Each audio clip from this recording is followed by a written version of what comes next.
We're going to start this one the way we always do. That's with our one-word drill. And we're going to start, in fact, with you, Keith. Campaign season in one word, sir. Frustrating. Exciting. Chaotic. Contentious. Existential. Scary. Historic. Divided. Exciting. American true. Important. Appalling. Hopeful. All right, let's do a quick party spread here. Would the Democrats in the ranks raise their hands? Would the Republicans in the ranks raise their hands?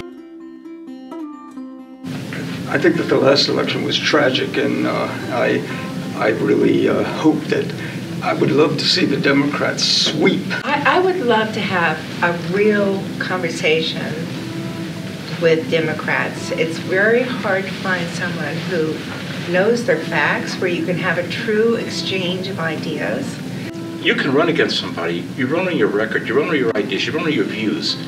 I see on both parties personal attacks.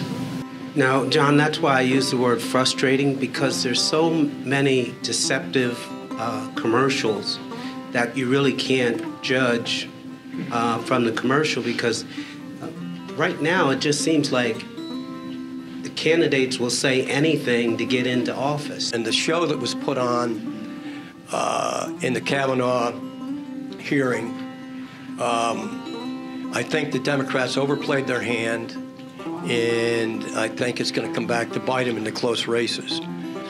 We're seeing members of the president's administration being heckled and basically thrown out of restaurants and other establishments. We're seeing congressional candidates, state senate candidates being physically assaulted.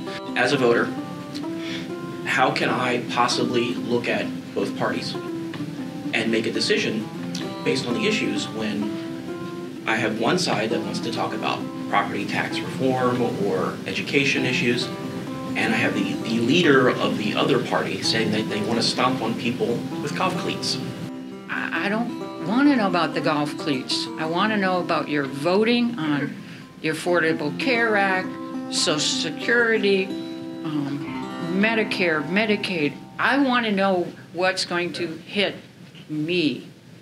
You know, there's something in the Statue of Liberty to give us your tires, your poor, your huddled masses journey to be free. To me, we're supposed to be, I look at America as always an open country. It's really no different than when people came over to Ellis Island. They were on a ship, they went to a port, they were processed. We lose the fact that we are a nation of immigrants. I think they're overwhelmed more than anything because, well, if they just listen to their parents, they only get one side. And then if they listen to people on the news, they get either that same side or they get a completely opposite side. And they're 14 years old. I mean, they haven't developed all the cognitive processes yet to take complex political issues and digest them. But you know what? I think a lot of adults have not shown that ability to do it either. My goal as an 8th grade teacher is to have so much dialogue in class that all opinions do matter.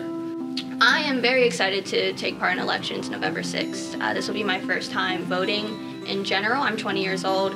I personally gravitate towards people, I'm registered as Democratic, who focus on shine light on climate change, healthcare, education, and immigration. In my mind, you can't compare the two. Illegal is illegal, and an invasion is an invasion. If the United States was able to get it right at Ellis Island in 2018, they should be able to put something in place to take these people who are known. They're not sneaking across the border. They're known, and do the same thing. Screen them. I have English ancestry and Italian ancestry, and my English ancestry were not immigrants, they were colonists. America was founded by colonists, subjects of the British Empire, 13 original colonies, who fought wars to establish the borders of our country from its inception, pushing all of the indigenous peoples off the East Coast and into the Midwest off to the west and Invaders. colonists. Invaders. Now, on my Italian side, they were immigrants. They came over through Ellis Island during the 20s when we had quotas. The poem by Emma Lazarus was not our national immigration policy. It was simply a poem. I would say a good number of folks do not have a solid understanding of what their state representative or their elected official is supposed to do, other than to take a staunch stance. One thing that I want to mention passionately about are term limits. I mean, most of the politicians in Washington and some here in Harrisburg have made it a career, and it was never supposed to be that. You know that as an 8th grade teacher. You were supposed to serve your country, you know, do your time, and leave. My view on immigration is pretty simple. I think the whole conversation is a distraction. I think when we're talking about immigration, we're not talking about what's going on in D.C. We're not talking about budget issues. And if the Democrats were to win the Senate and House, quite honestly, the same thing's going to happen. The Democrats aren't going to reach over to the Republicans. And that's the whole crux of the matter. And I forget who brought it up before, but one side doesn't talk to the other. And until somebody does, and there's a consensus, and you know, maybe it's a pipe dream, but I think back to Tip O'Neill and people that did the backdoor deals and things actually got done. We sort of have an idea in our head that puts people in a box, and they only are allowed to fit those guidelines. And that brings fear, because when you assume someone is this, that can also bring in stereotypes, prejudice, discrimination. I don't even really want to watch TV anymore. So it's depressing. It's depressing. When things are going okay, when everything is kind of all right, we become complacent and we don't really think about what could be. So issues like term limits, immigration, the whole welfare system, abortion, gun control, and it goes on and on and on. But I vehemently disagree with my party on gun control. And this is the kind of thing that I think and I wish we had more going on of just good dialogue. We can learn from each other if we just listen to each other. And there's no reason why you can't be a Democrat and be fiscally responsible. There's no reason why you can be a Republican and not care about people and want them to have good paying jobs. Discourse between people.